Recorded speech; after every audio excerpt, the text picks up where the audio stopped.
I'm Amy Jo Martin. Welcome to the Why Not Now show.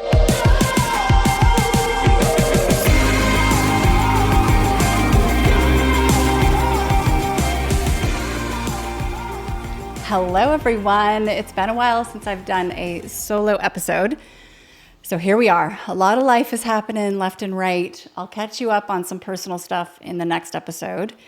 Excited to share that. But today, what we're going to talk about is really exciting for me because I have been out and about. I've been in a lot of cities, talking to a lot of people, a lot of audiences, companies, and we're going to talk about the lay of the land. What's going on in the world, not just with AI, but what does this all mean? The big picture, as well as what we should be focused on, what we should know, what we can do, how to reframe all of this. I promise not to get super techie, and that's not my world anyway. I'm a translator more than a technologist and always have been. Simplifier, right? A educator. So that's what I'm excited about. I've never seen anything like this, what we're experiencing right now, and it is such a huge opportunity. There's so much opportunity to convert a lot of that fear into what I call kind of that trampoline versus trap moment. We can be using this moment in time with technology and where humanity is to accelerate personally as well as our businesses. So regardless if you're in a big company, small company, entrepreneur, this is exciting. Okay, so what we're going to do is demystify, give you kind of the trends of what I'm seeing out there, hopefully help you feel more comfortable about what you need to know, what to focus on. There's so much kind of hype and a lot of headlines, and so that's what I'm excited about. So this is a total renegade moment in time. So what makes me qualified to talk about this, right? I am in this kind of cauldron. So for 25 years, yes, I've worked in technology, especially in those moments of big waves, right? Something big is happening, whether it was social communication back in the mid 2000s, even the .com, like early 2000s. So I'm very familiar, and I've built my career and businesses around that edge, that kind of bleeding, exciting, uncharted territory edge. So that's number one, as a 3-time founder. Number two, I'm on the board of an AI company, have been for 4 years, investor in AI companies. So I'm seeing that side, both from VCs to angel investing to that startup environment, all the way even into big corporate, working with big corporate brands in different sectors and industries, speaking to all these different companies right now, from the C-level all the way to the more junior levels. And so I've just kind of have my finger on the pulse. And then you add to that, I'm surrounded by experts. And so I'm so grateful to learn from them. I don't claim to be an AI technologist expert, but I am a translator. I'm getting information from so many different sources. I also have my financial Series 65 license. So looking at the perception on Wall Street, very familiar with what's happening, from those trends. And so, just kind of in this spot and have a lot of experience with big waves and, disruption. And there's nothing like this that I've seen before, but there are a lot of similarities to what I saw early 2000s to what we saw in the .com early days of the internet, all the way back. I'm kind of a historian and geek out about this stuff. It's important to understand where we came from. How did we get here? And where is here, right? In the show notes, I'm going to link to an awesome episode. It's Mark Andreessen talking through kind of the evolution of the internet, even pre everything that we knew, like AOL and so on and so forth. And this helps you understand the trends. It helps you understand that this moment in time, very like from an amplifier or a multiplier effect, it's much bigger, but there are a lot of similar dynamics. And so, I'm going to link to that because I love the episode. It's kind of like a timeline. Okay. Also, I think it's important to know the relevancy factor, right? A lot of people right now are kind of self-selecting. Oh, I don't need to be focused on AI, whether it's individually or it's within my company, in the job, in the role that I'm in. Not the case. And I'll explain why. Please just keep an open mind. I promise I won't start talking about NVIDIA's stock price or the things that we don't have control over. I'm going to be specifically sharing the things that I'm seeing and hearing. I don't have all the answers, but I have a lot of questions and I've been asking them and I've been hearing a lot. Okay, so please, can we just pinky swear? Open mind. An open mind is an innovative mind. AI, let's just level set for a second. What if we don't even think about it as technology necessarily, but think of it in terms of talent and time?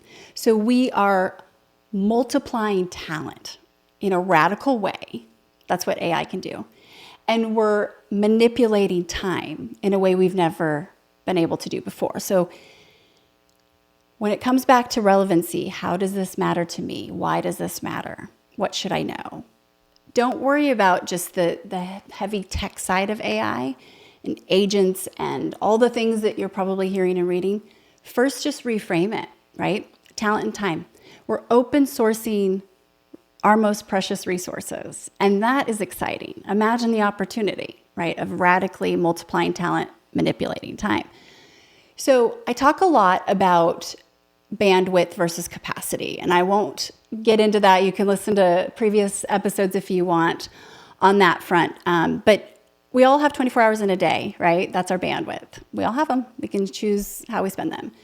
Our capacity is unlimited. It's our potential. It's infinite. Now, our capacity is what we're uniquely qualified to do. This is where the greatest ROI is for us, our earning potential, our joy, our health. It's just like where the amazing magic is, what you're uniquely qualified to do. So the higher we can fly, the better. But what happens, especially right now, what I'm seeing, I was in 7 cities in 10 days, visiting and speaking to all these different types of companies in different sectors and different audiences. The number one trend I'm seeing is people are equally burnt out and bored, right? The number 2 trend is people are afraid. And they're afraid in terms of clinging toward relevancy. There's so much shifting and shakeup going on. I get it. So what we're doing is we're trying to jam more in those 24 hours in a day to stay relevant, to cling toward what can I do, more. But that is trapping us with our capacity. So think of capacity, like an airplane. When an airplane is flying at altitude, it's most efficient, right? That's where we want to be. Well, with AI, unlocking and unleashing more talent and time in a way we've never been able to do before, that's great because AI is designed to compete with our bandwidth, and it's actually very helpful from a capacity standpoint. So it's not just task-oriented, and it can help us with automation and start to accelerate the process of things we used to be able to do. It's also a thought partner. It's also able to really help us in our unique cognitive human abilities, which we can charge premiums for, and we can remain highly relevant, right? So that's one way to kind of think about AI. You don't need to be a technologist right now or understand the depths of technology necessarily to be valuable and to be able to use AI. But you do need to be able to translate and understand the meaning that these tools have for your day-to-day as a person as well as a professional in your company, right? And that's the thing. We are going to get so niche and so customized when it comes to AI. Nobody is an expert in everything when it comes to AI because it's like early days with social communication.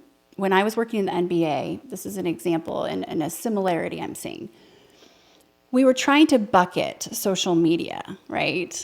And for that matter, even before that, I was the kind of figure it out person. Oh, Amy Jo will figure it out. Digital signage, and then mobile marketing, and then here's this new thing, give it to her. Here's this new thing, give it to her.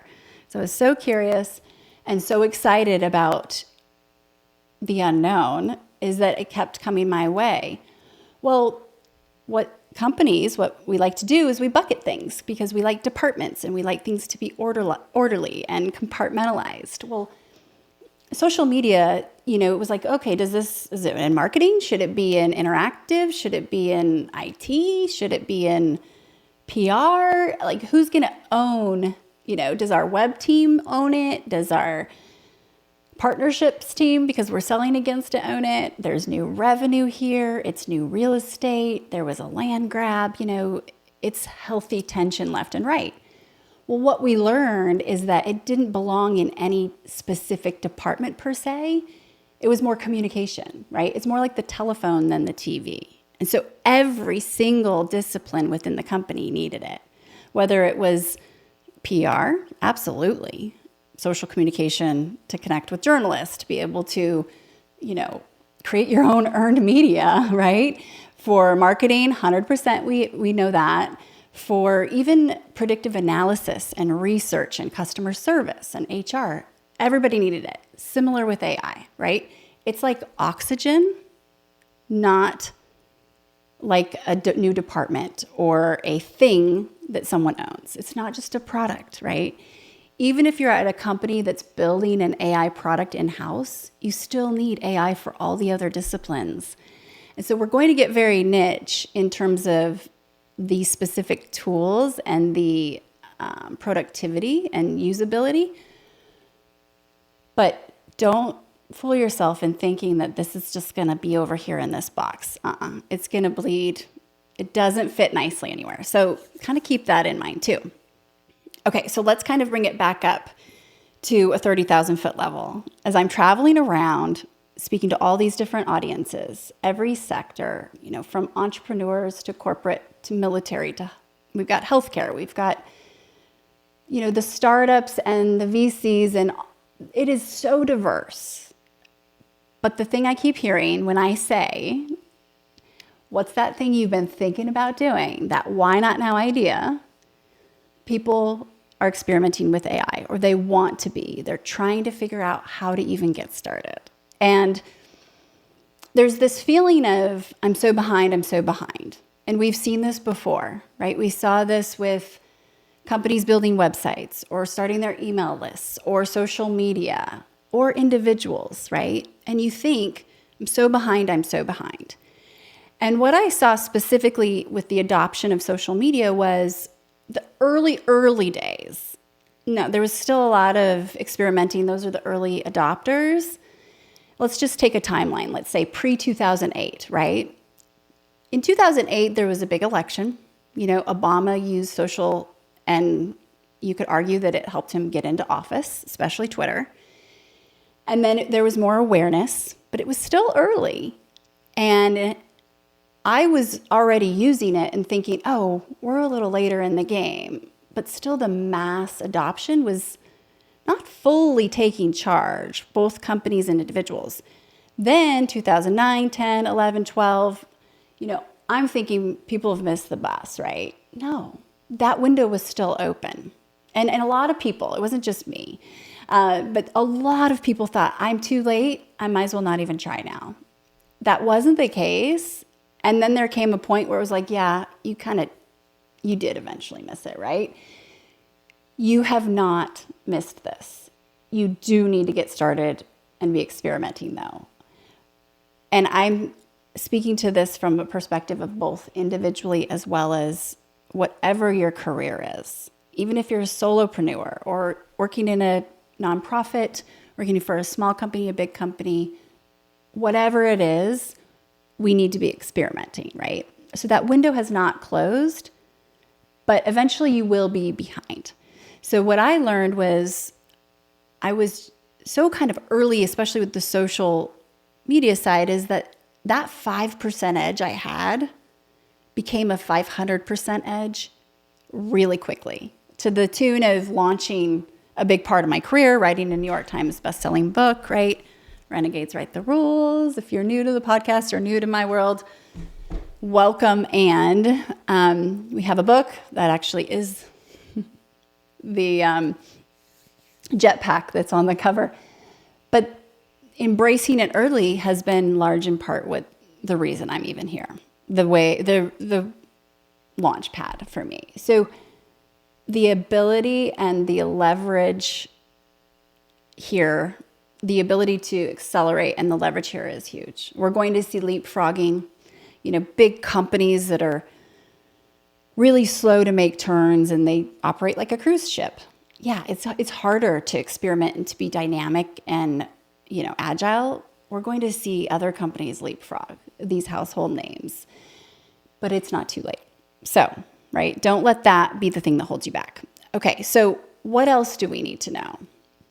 Okay, one of the trends I'm seeing is the divide between the technologists and business decision makers, leadership, whether that's C-suite or it's, a small team.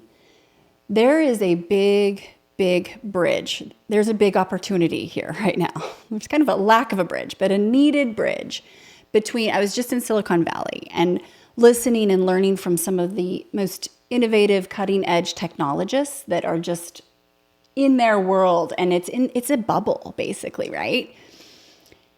And then I'm out and about talking and speaking with healthcare companies and speaking to, CPG, different industries all over. And there's this big gap, right, of what is possible and what is coming and what is cutting edge and maybe not even available to everyone yet. And the relevancy and the function that can play now or soon in an actual business and what it means from a business perspective, meaning the bottom line, right? So being a translator and learning and getting curious right now, asking the right questions versus just looking for all the right answers, that is valuable because not all of the answers are even there yet, right? The technology is still landing, and what is available now is enough for you to get started, right? Whether it's the big platforms of, ChatGPT or Gemini, or looking at your industry and the specific tools that are, let's say, customer service or marketing.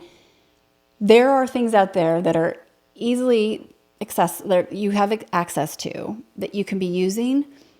But what I'm seeing from this big, the headlines and the spinning and is the tech bubble bursting? Is AI, a fad, or is it actually softer than we thought? Is it being overhyped? Try to stay out of that as much as you can. Definitely keep yourself informed, but a lot of that, the headlines they're being written for the competitors of within that bubble, right? Or for Wall Street. And so focus on what you can control is my point. Try not to get too sucked into a narrative. It's here, it's coming. You have to embrace anything that's going to make a huge impact on talent and time. And it's for our greater good and benefit. It's exciting. If we can't get excited about this, then we're not going to be able to force ourselves to learn and have another thing that just drags us down to make us scared and burn out. So the key is getting excited about it. But try to put the narrative and the spinning over here and just shelve it. You can keep aware or stay aware, but I wouldn't let yourself get too consumed with that. If you work for one of those big tech companies, and I was with them last week and I speak to them and understand that is a whole different ballgame. However, depending on your discipline, you still need to be able to function and use the tools that exist now. A lot of this is a discussion around the future, right? Power, where is it going to come from? And I think, and also from a governance standpoint, how are we going to have checks and balances? That's all very, very important. And I'll tell you a story about that in a minute and at the end here. But I think that we can easily get just kind of caught up in that drama. What I can tell you is when we look at the economy, what's happening in tech, and if we see, if you're hearing, is the tech bubble over? Is it overhyped? Or is the tech boom over? Here's what I can tell you. Okay, when we look at the tech sector as a whole, year over year, it's still growing. It may not be growing at the same pace as previous years or previous quarters, but it is still up and to the right, and it will continue to be. That is a given. We know capital expenditure is accelerating.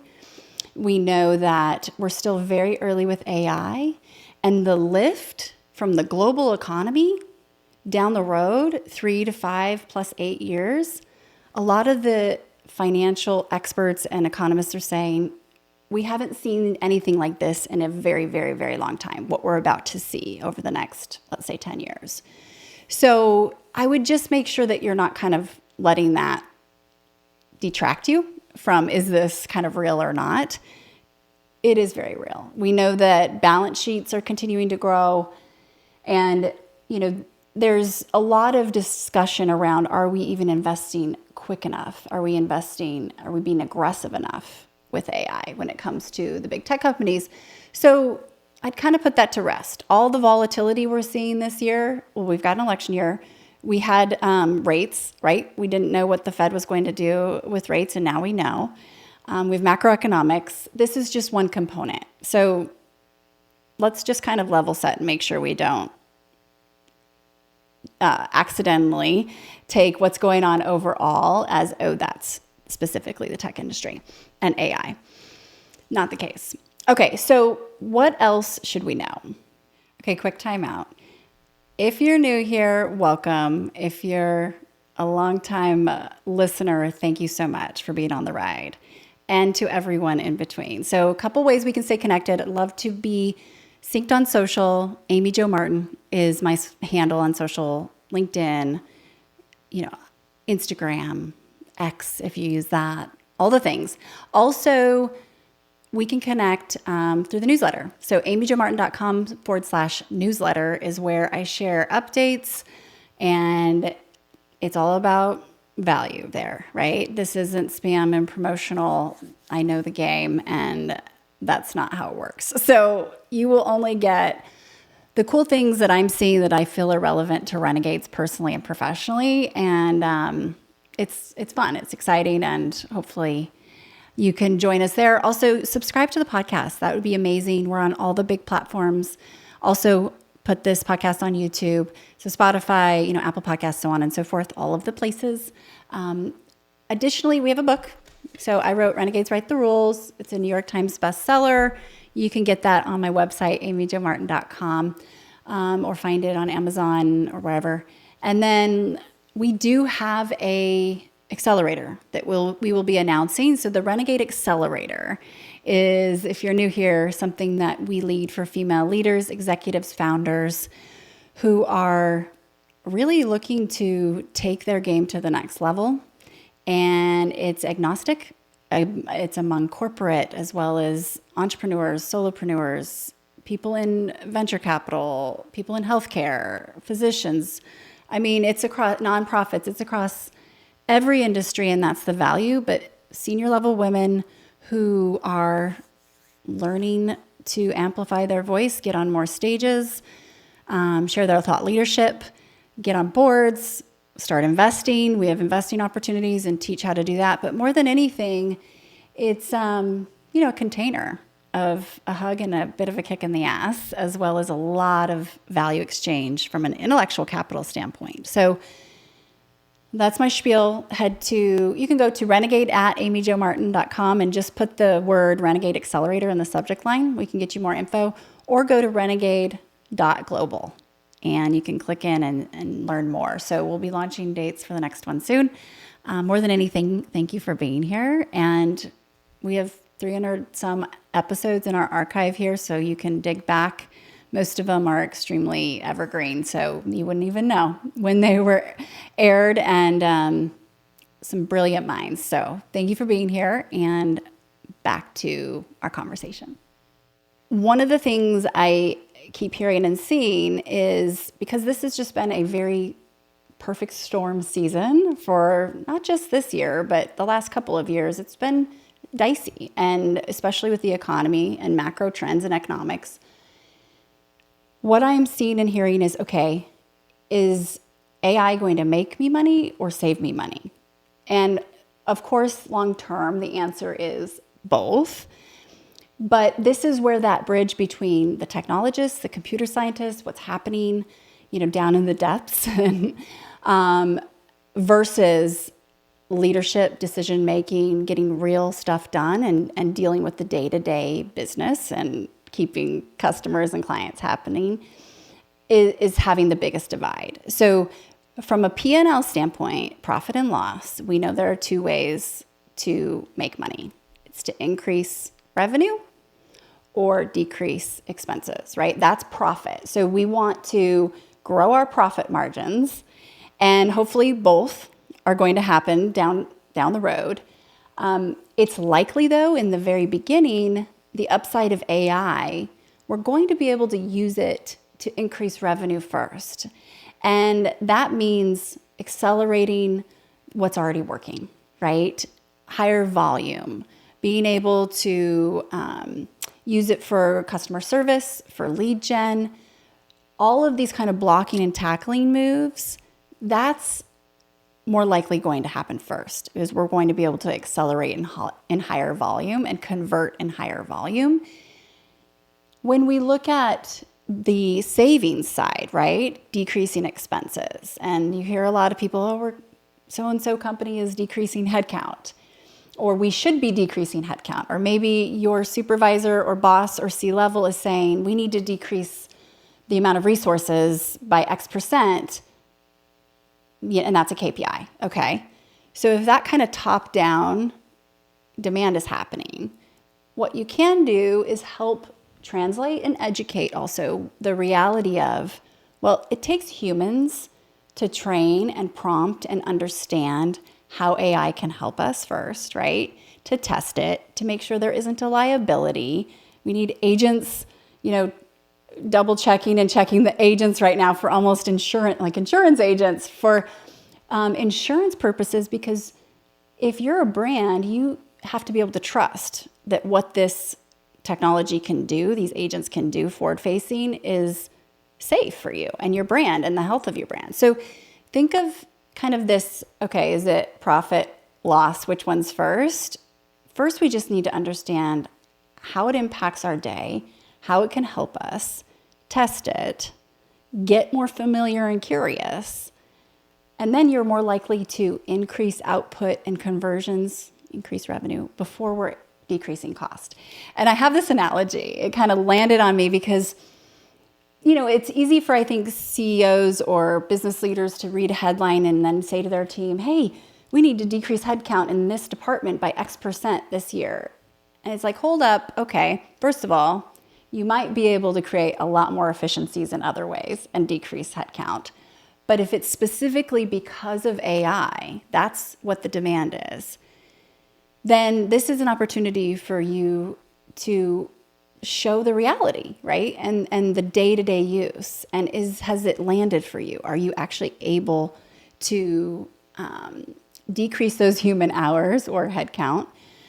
Or do you need to test more? What's really happening here? Because back to the analogy, which I mentioned that I have, is it's like a lightsaber, saber, right? I'm not a big Star Wars person. Let's say a lightsaber lands in your lap, right? And it's this thing, and it's like powerful. You don't know what it is. It's amazing. It's mystic, and it's like magic, but it is just swinging all over, and you don't even know how to control it. You don't know how to use it. You don't know what it's supposed to be used for. Don't turn off the electricity yet, right? Like, keep what's working, test and figure out this thing. Then maybe start decreasing after you know it's going to work and you know how to create results from it. So it's just, these narratives can easily get kind of caught up, and then we spin around what we're hearing in the headlines or what we're hearing outside. Don't worry about that. Focus on what you can do and what you can test and try, right? Definitely be all ears to people who are getting curious, but this is also not a time for big consensus. Leaders are looking for the hand raisers, the figure it outers, the question askers, and willingness to experiment. Nobody went to school for this necessarily. If you're a technologist, maybe yes. But all these other disciplines, this is new to everyone. So there's a situation where it was a company this leader was looking for someone to kind of step up and take on a role that she needed, specifically relevant to artificial intelligence and how it bridges and how it impacts that specific department and discipline. And she had kind of this study buddy and someone that was helping her learn and curious, and they were learning together and keeping each other updated and just experimenting and leaning in. Well, eventually, this leader said to the individual, hey, I'd like for you to take on this role. And it was specifically kind of translating and being able to be that function of AI. And the individual said, okay, you realize I'm not an expert, right, in AI. And she basically was saying, like, you will be soon. She's betting on her because she's proven that she'll raise her hand, she'll test, she's not afraid to experiment. We can't fail when we're experimenting. If we're not experimenting right now, we are failing, though. So that's kind of a cool, example. Another example, I have a good friend. He is in leadership in HR for a really big company. And he's just been personally really excited and leaning in and getting comfortable with specifically ChatGPT, but also some of the tools relevant to HR.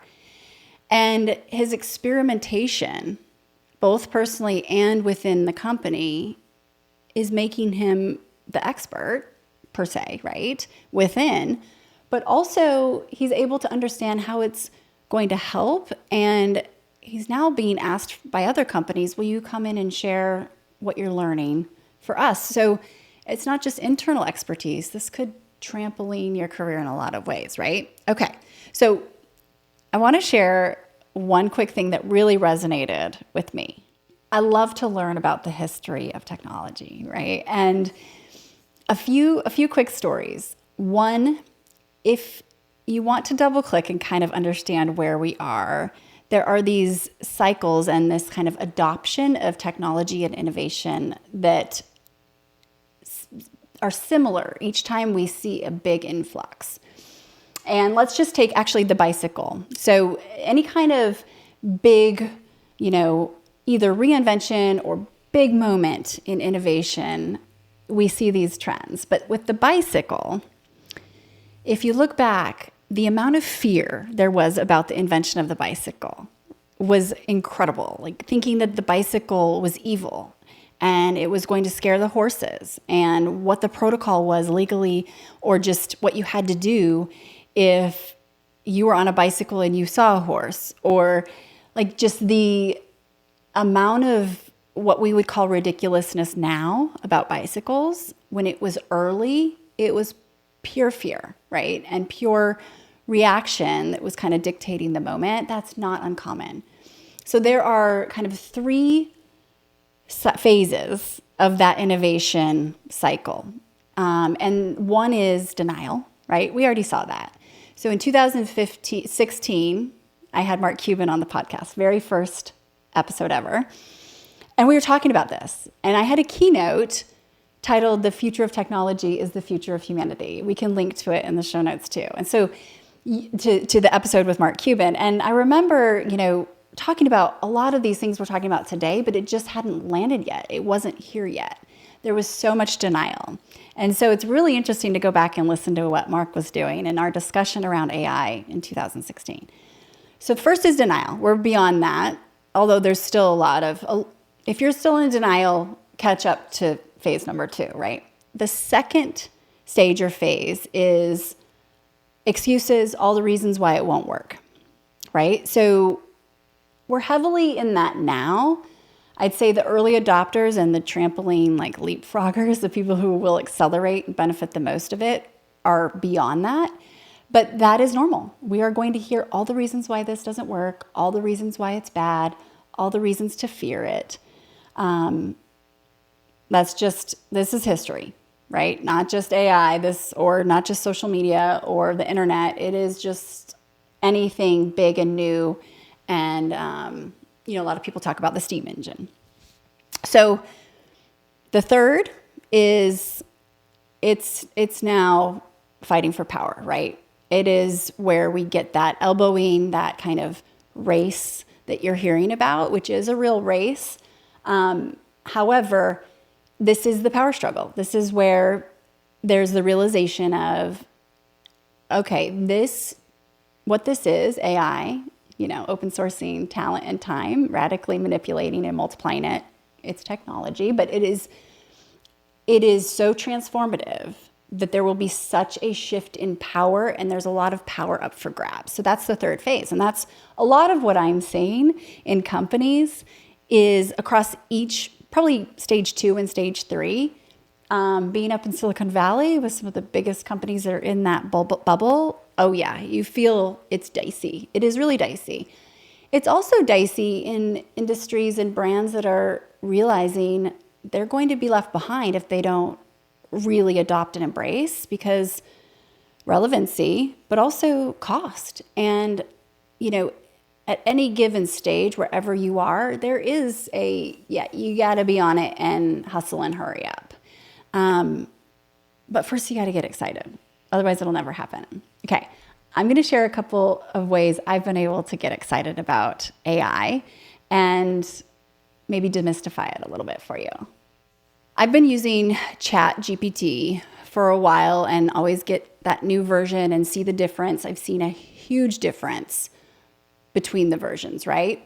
And imagine this as like a buddy that's learning about you, right? So the more you can give it, that's not proprietary. I definitely don't endorse that. Don't give it a bunch of data that you don't want it to have or to be open, especially if you work for a company or if you are a business owner or a leader. We got to be careful of that, of course. However, give it as much information, knowledge about you as possible, or what you're thinking, what you're problem solving for, and it's learning, right? So I gave it, I've done some interesting things. So I'll share in the next episode more about what's up with the acrobatics and doing the flips on stage now for my keynote speeches and the dancing and all that jazz. And so that's a story for another day. But I was training to do my regular keynote in front of 9,000 people, but for the first time incorporating acrobatics and dance. And so real flips, right? I'm not a gymnast, but it's my why not now. So I was taking ChatGPT along with me as I'm going through this process. The next episode on Why Not Now will be me talking through the 5 Renegade rules of how I went through this process and continue to, of turning 45 and deciding I want to start doing acrobatics, and why not? And it started with Dancing with the Stars, but I digress. So if we look at ChatGPT, I would give it all my information. Okay, I want to learn this trick. Okay, I'm trying to create a better training schedule. I'm on the road these days. Here's my schedule. I need X amount of training, both for the keynote and for the acrobatics, and then some full out performances, rehearsals. Where do I fit it in? How do I fit it in? And it would break down and give me, take 10 minutes a day and do this part. Okay, you need 20 minutes every other day and do this, like down to the literal schedule, right? Then I would give it more information. Like I'd say, oh, that's not possible because I'm actually going to be on that day because I'm going to be on a plane or XYZ. And so it would make micro adjustments. And I call it my Renegade agent. And my Renegade agent, who I feel is female, she knows me. I call her that. And it's like, I feel like I have a relationship with this agent. But it becomes kind of a voice of reason or a partner in the day of, hey, can you help me with this? It could be personal. It could be business. I know that sleep and screen time are my biggest KPIs for how I perform and how I feel. So I'm sharing that with Renegade Agent, and they're keeping an eye on it too, but also kind of being checks and balances. One day I was driving to the airport and I was curious. I was running a little behind. I'm in an Uber and I asked ChatGPT, hey, how long will it take me to get through security today? I have TSA pre-check. I have clear. It's Tuesday, June, whatever. And I'm in Austin, Texas on American Airlines. And I don't know if it's pulling in, there's an API somewhere that it's pulling in some TSA data. I don't know. Or maybe the security check schedule and whether it's behind or not that given day, but it was down to the minute accurate. And I'm not going to rely on that. However, I'm testing it. It was down to the minute, pretty much told me. And it could have been previous year's data. However, I'm just playing here. I'm asking it questions and getting it to learn who I am. And that's key. I think the other thing that we really want to be doing is making sure if your company or your institution has rolled something out, like for example, one of the military branches rolled out their version of AI, ChatGPT, built on it, it's secure. And I was speaking at a conference the day before and spoke to a gentleman, very senior, who's actually kind of on the tech side.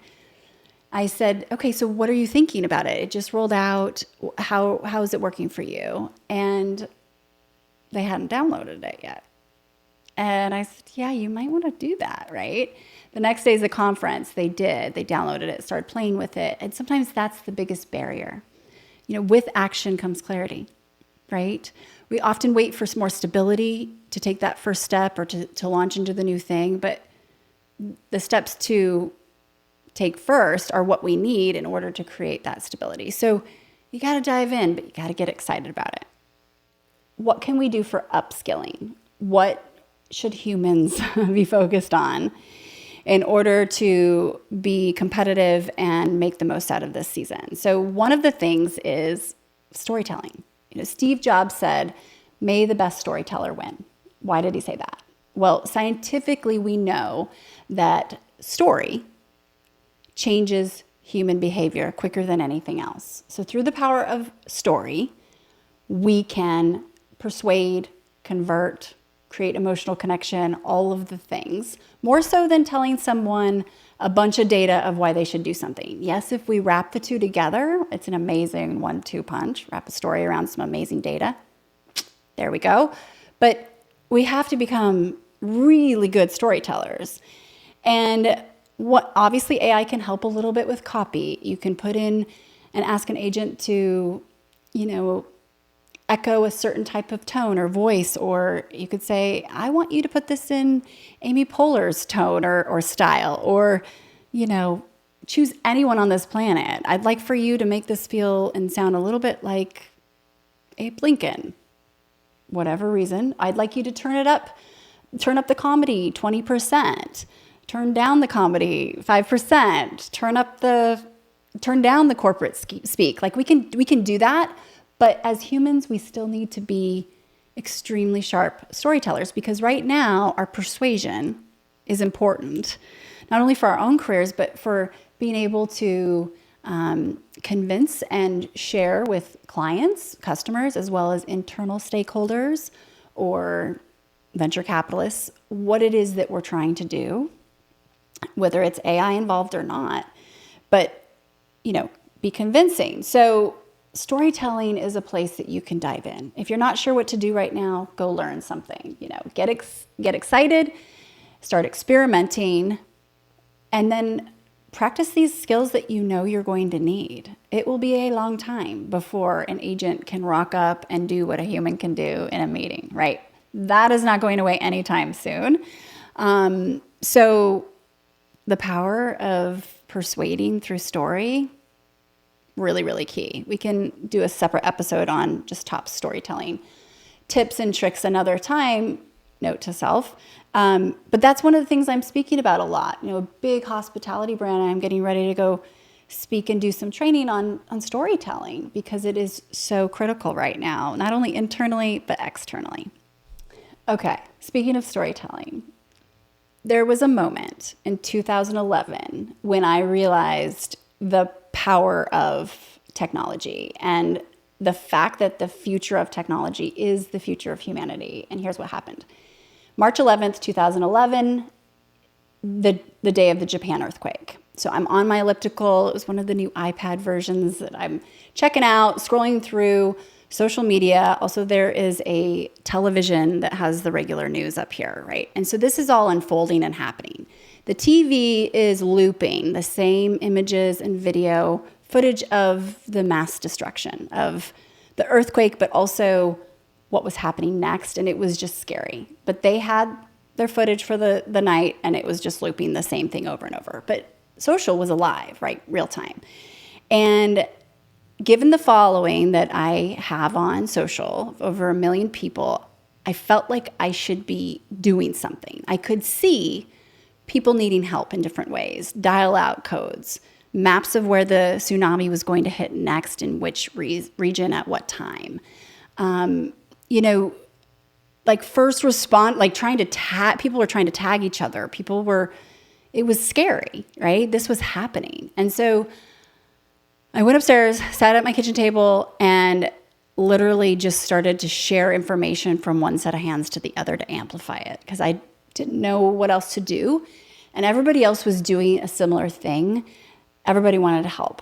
I just had a decent following to hopefully be able to get this information into the right hands quicker, or help kind of open source it and spread it quickly. I realized that with a click of a button, anyone could potentially save someone else's life from across the globe. And I still get goosebumps. It was the most powerful realization that we're only bound by the speed of technology, which is lightning fast. There are no geographic barriers. We can use AI, we can use social media, we can use anything tech related for good or for evil, right? And so we choose as humans. I encourage you to get curious and get involved, because your involvement will help shape the way this goes. And if you think you don't have a voice, you're wrong, right? Everybody right now is helping shape where this goes based on supply and demand, and what's working and what isn't, what features are wanted. And if you're keeping your eyes open and you're in the meetings and you're in those rooms, you can also be that voice of reason when it comes to humanity and what's right. There will come a time soon when people are having to choose between their jobs and what's right. And that is real, and that's happening. If not already, you see the headlines. But you have persuasion and power and influence that you may not realize. So got to get in the game. Another example of that is, it was 2008-ish. 2008. And I was helping Shaquille O'Neal with his social media presence, right? A lot of you have heard this story, but I'm the head of director of new media or digital media and research at the Phoenix Suns in the NBA. And I get a call, and it's Bob from basketball operations. Amy Jo, get down to the locker room right now. Shaq wants to learn how to tweet, and nobody else in this building knows what that means. Click. And I'm using Bob to protect everyone's names. The name wasn't Bob. So I had a choice. I wasn't supposed to go interface with the athletes and the players. I was in digital. I'm a marketer. Like, that's not the use. You ask permission. You need permission and approval. I go over the elevator and decide I'm going to go meet Shaquille O'Neal today and help him, with the power of this communication tool. How cool is that? And I'm in front of the elevator. And by the way, I had never met a celebrity before. I'd never taught a celebrity anything. I'm a small town girl from Wyoming, right, who grew up in a trailer park. And this was very, very new. But as those doors opened and I stepped in, I now look back and realize that moment was like stepping across the starting line and the very first step into a launch pad, a trampoline for my life and career, and macro impact that had on the trajectory of my life and career. And then started working with Shaquille. He said, what do I say? I said, you don't brand yourself, you are yourself. That creates a brand. So let's really focus on that fact that humans connect with humans, not logos or, personalities that don't feel real. Who's the Shaquille behind the Shaq? Who's the human behind the brand? And who's the person behind the professional? That's what you should be asking right now. Sharing who you are, why you do what you do, as a way to connect and persuade to get where you want to go, especially in this moment of it's a land grab. You get to choose your own path, right? Well, fast forward, start working with Shaquille, eventually start my first company. He becomes my first client. Then it's all the big brands, it's Dwayne "The Rock" Johnson and huge global corporate brands. But there was a moment where I called the Twitter office, and I think there were like 11 people that worked there at the time. And I said, hey, we have a challenge here. People are pretending to be Shaquille O'Neal online, on Twitter specifically, and he has all these imposters, and it's creating confusion. And I mean, from a monetization standpoint, endorsement deals, like that's going to be a challenge in the pathway. But also, people were pretending to be tweeting from the bench during the game, during live broadcasts, and during when he was supposed to be playing. And it was causing some drama. And so they said to me, hey, we're working on this blue checkmark thing to verify and authenticate who people are. And we're going to give him the first one. And you know what? You're going to get one too, because he keeps talking to you on this platform. And we want people to know real is talking to real human. Well, asking and calling and prompting and sharing that challenge with this huge platform that had the power to make a change and shift was a moment. And we're having those blue checkmark moments right now. And it's exciting. And the application of this in healthcare is mind-boggling and so exciting. I can see it somewhat from the front lines because of Circle AI, which is the company that I am involved with, but there are many others it's going to radically help us from a healthcare and longevity standpoint. And there's so much pain that process and that old system, that broken system is creating. Well, these unlocks of insights and data and information that it's been there. We just haven't been able to organize it or consume it and make sense of the insights to then make changes and create innovation out of it. That's been the missing part. Well, that's happening now. It's starting to happen. So the excitement and the opportunity here is endless. To recap, a 5% edge becomes a 500% edge quickly. You can renegade your IDP, your individual development plan. There are no rules right now, right? Renegades write the rules. This is the absolute best time for being a renegade. Positive disruption, not destruction. And, as leaders, we're looking for those hand raisers, those figure it outers. And we need to see that in ourselves as well. And we also are going to have healthy tension. That is part of the game. Anytime we innovate, reinvent, or see these like quantum leap moments, especially in technology, huge moments of adversity and opportunity, but lead into the healthy tension. Renegades eat healthy tension for breakfast, right? You can be direct and kind. You can be clear and kind. You don't need full consensus from everyone all the time. You will not get anything done if that's what you're looking for. And so align with the people who are like-minded, who want to be aggressive, and know that it's going to feel a little bit dicey, but that means you're in the good stuff if that's how it's feeling. And you get to choose. You get to choose that next best brave step. These moments are fascinating to me. I'm here to help. This is just the beginning. There's so much more I want to share. But let me know if it's helpful. And hopefully this makes you feel a little bit more excited and a little more,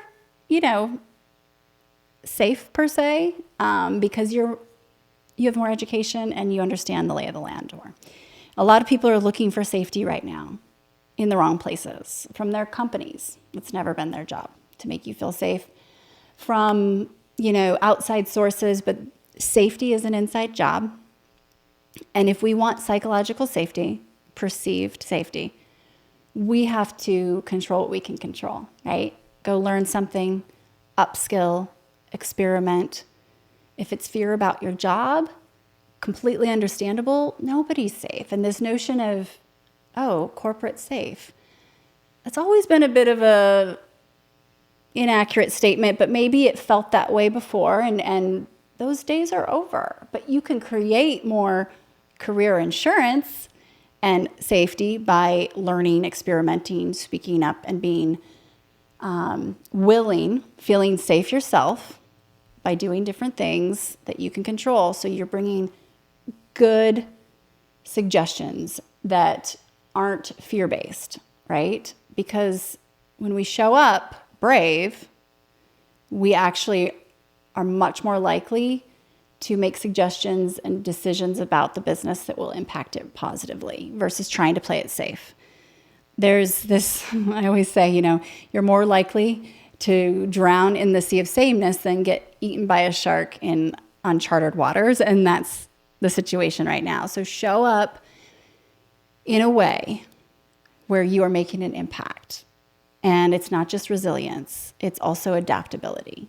Resilience can easily tip us into burnout and overdrive and cause major problems because we're doing the same thing over and over under completely different circumstances. If the old playbook doesn't work, we got to adapt. Yes, we have to hold on, still be resilient and be tough to a certain extent, but also ease up in certain areas to be open-minded. It's kind of like a golf grip, right? So much better when we ease up a little bit. But you can only hold that turbulence for so long, so we have to adapt because we can't white knuckle or willpower our way through things for very long. And that's going to be a differentiating factor. So, go learn something, learn about your finances. Maybe there are things you can do, a side gig that you actually wanted to start on the weekends. That might create just enough psychological safety that allows you to show up different in your job. I'm going to end with this. We were always told growing up, be brave, but we were never necessarily taught how. Like literally, how do I manufacture bravery? And that's what I love. That's what I do. That's what I've been decoding for decades now. And so the Renegade rules, if you're here because you've heard them before, maybe heard me speaking or read Renegades Write the Rules, they really do work. I apply them daily to my life. Little plug. And they've unlocked, a greater capacity, a greater joy. And I can't wait to share more about the acrobatics and the flips. Next time, I'll go through the 5 Renegade rules in the next episode. Thank you for meeting me back here. We have 322, actually it's more than that because we haven't even aired all of them. Let's just say 400 episodes probably. Those published 322. The last one was Guy Kawasaki, who we talked about AI2 a bit, not the whole thing. He's incredible. And one of the most innovative minds out there. So you can dig into the archives. Thanks for being along the ride. We've been at this game for a long time, and it means a lot that you're still here. So appreciate you. And if you're new here, welcome. Feedback's welcome too. All right. Take care.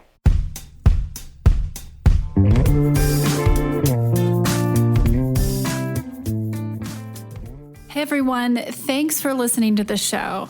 Hit me up on social media to let me know what you think. I'm at Amy Jo Martin on Twitter, Facebook, Instagram, and LinkedIn.